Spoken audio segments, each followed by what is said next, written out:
శ్రీమాత్రే నమః. అందరికీ నమస్కారం అండి. లలితా సహస్రనామంలో 33వ శ్లోకం. కామేశ్వరాస్త్ర నిగ్ధ సబండాసుర సైన్యక బ్రహ్మోపేంద్ర మహేంద్రాది దేవ సంస్తుత వైభవ.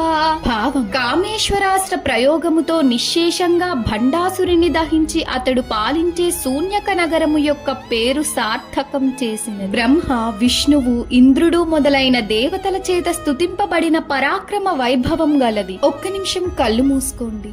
యుద్ధం చివరి దశలో ఉంది. అమ్మవారు తన దివ్యాస్త్రాన్ని ప్రయోగించారు. ఆ శక్తివంతమైన అస్త్రం ద్వారా భండాసురుడు పూర్తిగా నశించాడు. ఇప్పుడు యుద్ధరంగం నిశ్శబ్దంగా మారింది. ధర్మం విజయం సాధించింది. ఆ దృశ్యాన్ని చూసి బ్రహ్మ, విష్ణు, ఇంద్ర మొదలైన దేవతలు అమ్మవారిని స్తుతిస్తున్నారు. ఆ దృశ్యం దైవ విజయంతో, ఆనందంతో నిండిపోయి ఉంది. ఈ శ్లోకం మనకు ఏం చెబుతోంది అంటే, చివరికి సత్యం ఎప్పుడూ గెలుస్తుంది.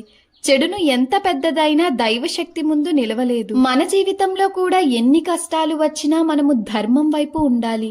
ఈ రోజు మనం సత్యం కోసం నిలబడుతున్నామా అని మనల్ని మనం అడుగుదాం. లలిత అమ్మవారి కృప మన అందరిపై ఉండాలని, ఆమె మన జీవితంలో విజయాన్ని, శాంతిని ఇవ్వాలని ప్రార్థిస్తున్నాను. శ్రీమాత్రే నమః.